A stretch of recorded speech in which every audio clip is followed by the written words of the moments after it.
Alright, this episode is going to be split into what happened on each day of the week, starting with Monday. So first of all, on Monday, Mode Madness was announced. It's kind of like March Madness, except instead of basketball teams, it's Gimkit game modes, and instead of the teams playing each other, the modes are voted on to see which one is better than the other. Aside from that, creative platforming was also released late Monday, which is very cool. Thank you, Josh.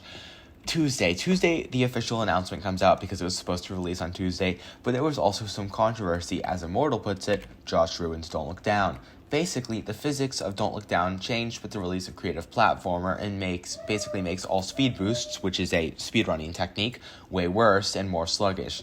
So nobody wants to speedrun Don't Look Down now, and all the previous speedruns have been invalidated. That means that all of the world records are now gone. The new world record is 6 minutes and 40 seconds, held by, once again, Roblox Corner Clipper. Nobody's surprised there. Then, of course, a movement started. #revert Don't Look Down. Josh saw this, and he acknowledged it.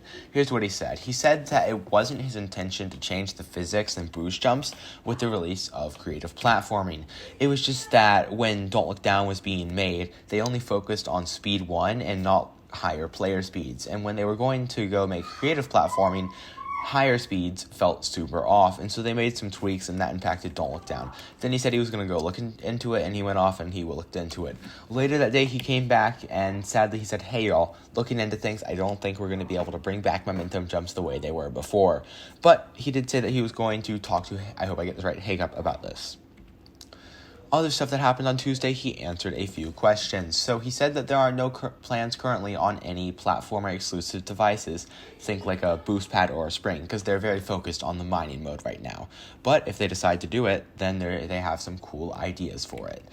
Floor terrain. You can't place floor terrain and platformer right now because it could be a bit confusing since it's not possible to tell them apart. Finally, different sky options is something Josh wants to support, so hopefully we'll see that in the future. That would be all for Tuesday, but Floor was hosting a Gimkit game night when Josh joined and just immediately went, "Hey guys, new creative update," which is super cool. But then, of course, he started talking, and he talked about a lot of stuff that I'm now going to cover. First of all, he crowns Roblox Corner Clipper the king of Don't Look Down speedrunning pre-physics changes, which if you've ever seen a Gimkit news episode before, I'm sure that nobody is surprised by this. But then he talked about the new game mode. So this is a really cool thing. The new game mode is randomly generated, so you can think of it like kind of like Minecraft, where every single time you create a new Minecraft world, it's a completely different map. So that's very cool. I cannot wait to see this. It sounds very fun. Yes. So, item image device. The item image device, it's a new device that got added in the creative update that I've mentioned like 3 times now, and it lets you display images of items on the map. Now, this is an interesting thing because the people in the stage chat kept on mentioning geometry dash, and Josh actually said that he was going to go and he was going to go take a look at the game and just... He only said he was going to take a look at it, so it's not like he's adding stuff from the game.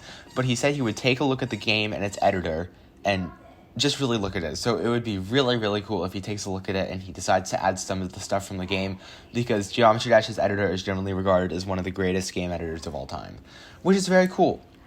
Also, I think this is we can all agree, it's the most important question here. Josh, we must know, is your Fortnite username JFBT? It is not, which is very sad. Anyway, Wednesday. Wednesday was the most boring day of the whole week because the only thing that happened was the item shop. Alright, Thursday. Thursday was the starting of the Mode Madness voting, which is very cool. The only really interesting thing that happened is that it was also announced on the forums, which is interesting because generally the forums don't partake in these kind of events. However, Friday was a very cool day, and I'm not biased at all when I say this, because it was the announcement of the Gimkit Awards. The Gimkit Awards, it's a large community event planned by me, Unstable, Electro, and Floor. It was announced on both the forums and the Discord, which is very cool.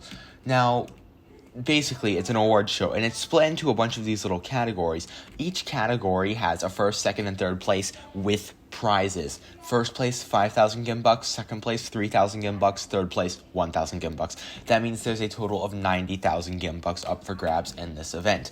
You basically win an award by just being voted as the community as best in a category. Voting takes place in May, and more info will be provided on that when the time becomes. It's not a game jam or anything like that, and it's an award ceremony, so you can win an award for things that you've done all the way going back to the past. It says past year, it's more like past literally any time period. If you've made it in the past, it's eligible. Massive thanks to Ultrazep for this idea, because it wouldn't exist without him. That's really all, so thank you for watching.